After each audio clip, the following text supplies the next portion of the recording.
Go.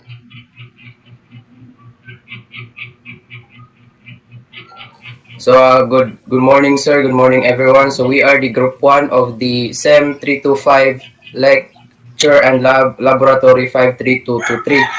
So the lecture, yun na.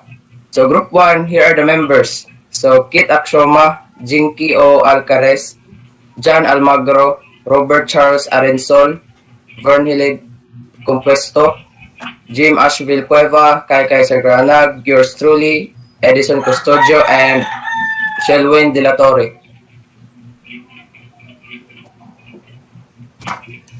So the topic for group 1 is to describe, number 1, describe the different principles in ship handling. Number 2, explain the significance of deadweight, draft, trim, speed, under clearance, turning circles, and stopping distance in ship handling.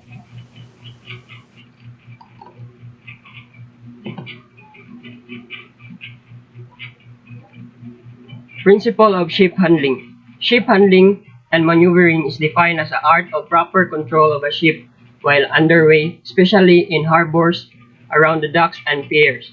The most basic thing to be understood in the ship handling is to know and anticipate how a ship behaves under all circumstances and what orders should be given in order to make the ship behave and move exactly the way you want her to.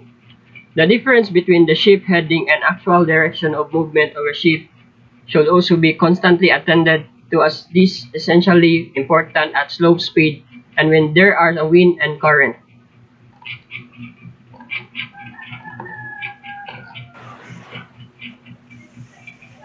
Three basic ship's motions. 1. Longitudinal motion, forward or astern. Lateral motion, sideways. 3. Rotational or turning motion. Vessel also have other behaviors worth nothing when her maneuvering equipment is in operation, depending on the type of propeller. A ship with a signal propeller when run ahead from top cants to either port or starboard. When to put astern from stop and stern cants at fast rate to port or starboard. When a ship has headway and the rudder is put out to one side, the boat turns to the same side. Where the rudder is turned, thrusters, on the other hand, move the vessel's endways. Thruster, depending on its design, increase its effectiveness as the vessel slow down.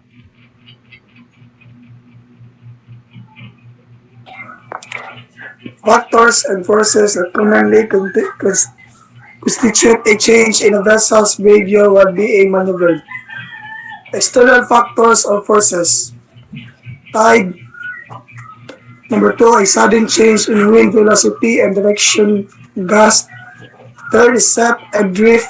4th, the proximity of other vessels. 5, the depths of harbors. The next is internal factors or forces under the control of the ship handler. First is the engine power. Second is speed. Third is effect of the type of propeller. Fourth is rudder movement and type. 5 is thrusters. 6 is anchors and mooring lines. And lastly, tugboats.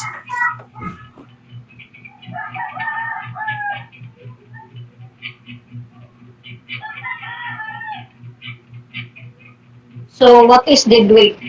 So deadweight is defined as the maximum deadweight of the ship and measure of the ship's carrying capacity.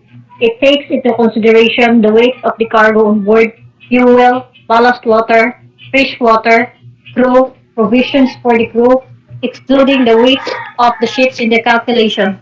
So it is a measure of ship's ability to carry various items, cargo, stores, ballast water, provisions, and crew, and etc. A large part of the deadweight is used for water ballast necessary to meet stability requirements. To calculate the deadweight tonnage figure, take the weight of the vessel that is not loaded in the cargo and subtract that figure from the weight of the vessel loaded to the point where it's immersed to the maximum safe depth. So only in the case of heavy loads put at the bottom of the hold, greater dead weight translates automatically into greater amount of cargo. The larger of the ships, the greater inertia on the larger ships will be more difficult to stop.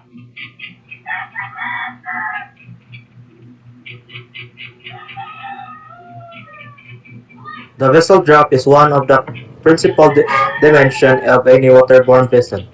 It is defined in technical terms as the distance between the ship keels and the waterline of the vessel. Simply put, the drop and freeboard combine to give the height of any vessel. Trim is the difference between the drop forward and aft. When the forward and aft drop are the same, the ship is said to be even keel. Trim is an important consideration when loading and or ballasting the ship. Speed and rudder angles. Slow speed requires larger rudder angles to initiate turn and to increase rate of turn. Also, larger rudder angles required to arrest turn. More speed, more water acting on the rudder, therefore more sensitive to the rudder angle. Under keel clearance, or UKC, is the term commonly used to define the distance between the lowest point on the ship keel or hull and the minimum total water depth at the location of the ship minus to maximum dynamic drop of the ship.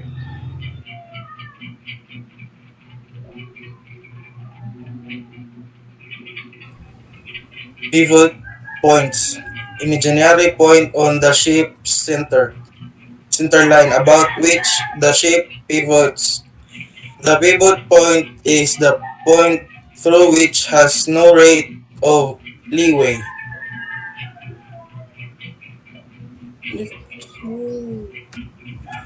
Unless stated otherwise, each example assumes a ship on even keel in calm conditions and still water. In this situation, no phases are involved and the ship has its center of gravity approximately amidships. Pivot point moves forward as vessel gather headway. Pivot point moves aft as vessel moves astern. So the next one is, what is the turning circle? So the turning circle is the percent of the vessel path following by the ship pivot of point wind making 360-degree turn while keeping the engine resolved on the rubber angle construct of without the turn. A. Structural design and length of the vessel. B. Depth of the trim of the vessel at the time of trials. C. The size of the motivate power of the machinery. Apply the to complete the turn and then H the external first the effect of drift angle. Next slide please.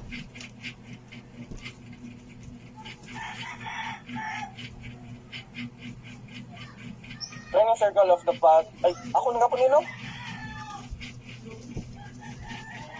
Oh, bro. Compuesto. Turning circle. The path described by a ship pivot point as it executes 360 degrees turn. Advance this is the distance the ship traveled in the direction of the original heading, measured from the point of the moment when helm was first applied to the turn. Transfer distance traveled by COG, measured from the original track to the point where the vessel has altered her course by 90 degrees. Tactical diameter, it is the transfer for 180 degrees, which is almost equal to the max transfer and about the maximum advance. The diameter will vary based on the speed, the amount of rudder used, and the trim. Drift angle between ships, fore and aft, line and the tangent to the turning circle.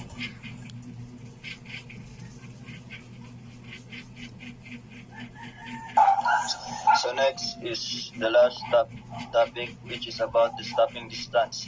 It is the minimum distance that a vessel requires to come to rest over the ground. Inertia stop distance covered by the vessel when the command is given from full ahead to stop keeping the rudder midship. Crush stop distance covered by the vessel when the command is given from full ahead to full astern, keeping the rudder midship.